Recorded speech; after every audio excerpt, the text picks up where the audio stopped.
안녕하세요. 김태훈 목사입니다. 뚜벅뚜벅 메시지. 오늘은 시편 묵상 52번째. 이 눈이 뜨여야 흔들리지 않는다. 이 눈이 뜨여야 흔들리지 않는다. 시편 52편 1절에서 9절의 말씀 가지고 함께 뚜벅뚜벅 걸어가겠습니다. 미국 크로스포인트 교회를 담임하는 피터 윌슨 목사님이 하나님인가 세상인가 미처 몰랐던 내 안의 우상 버리기라는 책에서 아이들 이야기를 합니다. 둘째 아들이 막 걷기 시작했을 무렵에 술래잡기 놀이를 좋아했는데 언제나 술래는 아빠인 목사님이 했답니다. 손으로 얼굴을 가리고 10가지 센 다음에 온 집안을 뒤지며 아들을 찾는데 항상 어디로 움직이는지 어디를 뒤졌는지 큰 소리로 알리면서 찾습니다. 갑자기 찾으면 놀랄 수도 있기 때문입니다. 그러다가 소파 뒤나 책상 밑에서 숨어있는 그 아들을 찾게 되는데 그때마다 아이는요 즉시 두 눈을 찔끔 감곤 했답니다. 술래가 보이지 않으면 술래도 자기를 못 본다고 생각하는 것 같았습니다. 그런데 아이만 그런 게 아니라 우리가 그렇습니다. 아담과 하와가 그렇지 않았습니까? 선악과를 따먹고 숨었습니다. 숨으면 하나님께서 보지 못하신 줄 알았던 것입니다. 우리도 하나님을 보지 못하면 하나님께서도 못 보실 줄 압니다. 그래서 은밀히 죄를 짓고 거짓말을 하고 음란한 유혹에 넘어가고 남의 말을 하고 화를 내고 소리를 지르고 외롭다고 울고 두려워하고 염려하는 것이죠. 그런데 하나님이 보이지 않으니 아예 하나님께서 안 계신 줄 아는 사람도 있습니다. 이런 사람은 악을 자랑하는 자리까지 갑니다. 사람이라면 당연히 악을 저질러도 부끄러운 줄 알아야 하지 않습니까? 그런데 여러분 1절부터 7절에 기가 막힌 사람이 등장합니다. 악한 일을 자랑하고 경건한 사람에게 저지른 악한 일을 쉼없이 자랑하고 속임수에 명수고 혀는 날카로운 칼날처럼 해로운 일만 꾸미며 착한 일보다 악한 일을 더 즐기고 옳은 말보다 거짓말을 더 사랑하는 자, 간사한 인간이고 남을 해치는 말이라면 무슨 말이든지 좋아하는 자. 여러분 이런 사람이 있을까요? 실제 인물입니다. 성경은 이 사람이 에돔 사람 도액이라고 밝히고 있습니다. 도액은 사무엘상 21장 22장에 나오는 사람인데요. 다윗이 사울의 칼날을 피해서 급히 도망가다가 이 노비라는 곳에서 제사장 아히멜렉에게 가서 아히멜렉이 진설병을 주워 먹고 떠난 적이 있었는데 그걸 사울에게 일러 바쳤습니다. 마침 아히멜렉이 다윗과 함께 사울을 대적하였던 것처럼 고소하여 이 사울왕은 제사장 아히멜렉을 죽이고 그 지역의 85명의 모든 제사장들까지 다 죽이라고 명했습니다. 아무도 제사장을 죽이려고 하지 않자 도액에게 죽이라고 명했고 도액은 제사장 아히멜렉과 함께 85명의 제사장을 전부 죽이고 노베 남녀와 젖먹는 어린아이들과 짐승들까지 전부 죽였습니다. 어떻게 사람이 이렇게 악할 수 있습니까?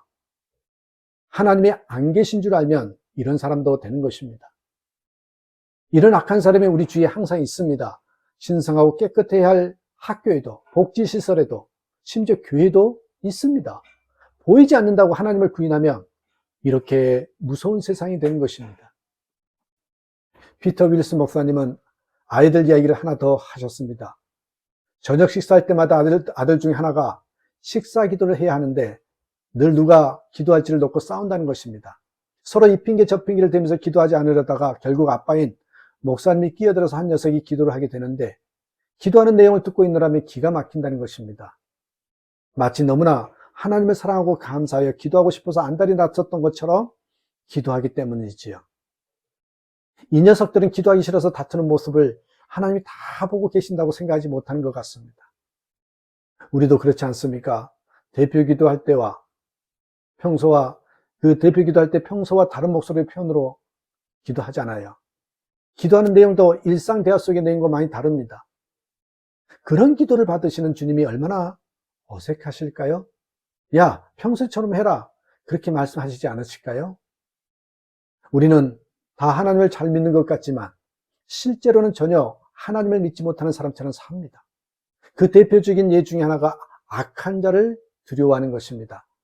악한 자가 악한 계획을 오히려 자랑하며 우리를 해코지하고 죽이려고 할 때 담대하지 못합니다. 하나님 뜻대로 살지 못합니다. 남편이나 아내가, 자녀가, 교인들이 하나님의 뜻대로 살려고 결단하면 잘했다기보다 걱정이 앞서지요. 두렵기 때문입니다. 왜 두렵습니까? 악한 자가 활개치며 돌아다니는 것은 보이는데 하나님이 보이지 않기 때문입니다. 그러므로 악한 사람들을 보고 두려워할 때 하나님에 대한 믿음을 점검해야 합니다. 그래서 다윗의 믿음이 대단한 것입니다. 6절에 보면 다윗은 악한 도액을 보면서 두려운 마음을 가졌다고 했습니다. 6절에 의인이 그 꼴을 보고 두려운 마음을 가지고 비웃으며 이르기를. 그러나 다윗이 두려워했던 것은 도액이 아닙니다. 하나님의 심판이었습니다. 5절 보세요. 하나님께서 너를 넘어뜨리고 영원히 없애버리실 것이다. 너를 장막에서 끌어내려 갈기갈기 찢어서 사람 사는 땅에서 영원히 뿌리 뽑아 버리실 것이다. 다윗은요, 도액을 하나님께 고발하지요. 7절. 저 사람은 하나님을 자기의 피난처로 삼지 않고 제가 가진 많은 재산만을 의지하며 자기의 폭력으로 힘을 쓰던 자다. 이 고발로 충분합니다. 쫓아가서 복수하지 않아도 상관없었습니다. 하나님의 심판을 믿었기 때문이지요. 그는 도액과 같은 자가 세력을 얻어서 활개치는 상황에서도 담대히 고백했습니다.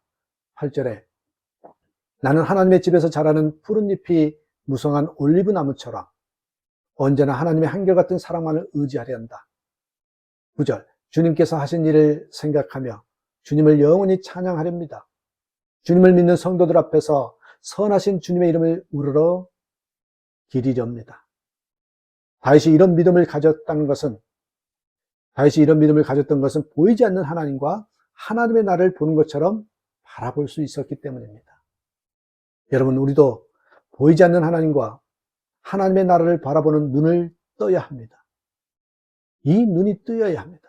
그러면 직장에서 사업하면서 학교에서 세상에서 악한 자를 만나도 그들을 탓하고 원망하고 두려워할 이유가 전혀 없는 것입니다.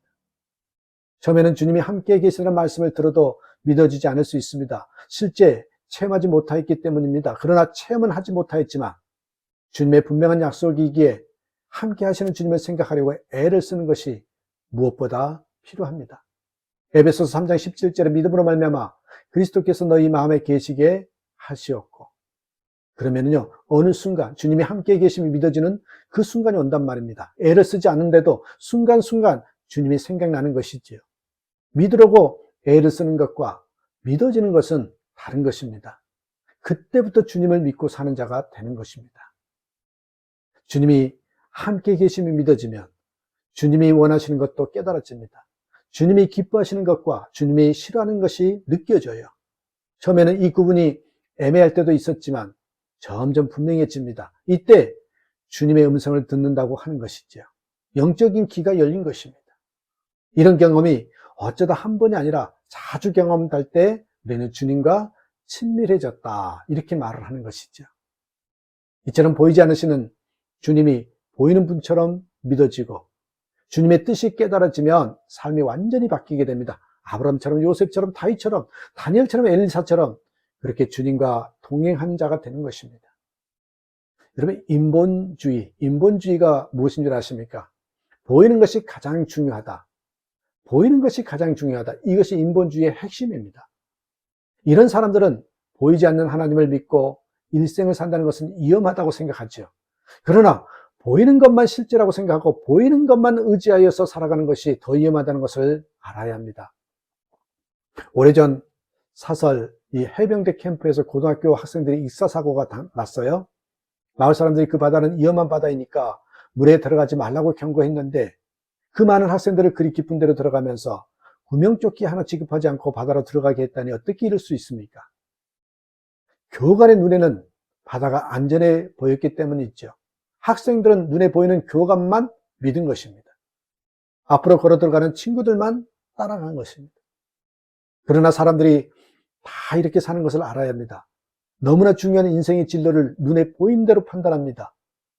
기준은 오직 많은 사람이 가니까, 사람이 좋다고 하니까, 내 눈에 좋아 보이니까 가는 것이죠. 우리가 길을 그렇게 간다면 어디에 다다르겠습니까? 그런데 왜 인생을 그렇게 사십니까? 집이 좋고 주위 사람들보다 돈을 더 좋아하고 다른 사람들보다 더 빨리 승진하면 정말 행복합니까? 주님과 친밀함의 경험이 이렇게 쌓이고 쌓여야 결국 영적인 실력이 만들어지는 것입니다. 그래야 넉넉히 이기고 승리할 수 있다는 거 잊지 마시고 오늘 말씀 가운데 주님과 동행함으로 넉넉히 이겨내고 승리하는 저와 여러분의 삶이 되기를 주님의 이름으로 축복합니다. 감사합니다.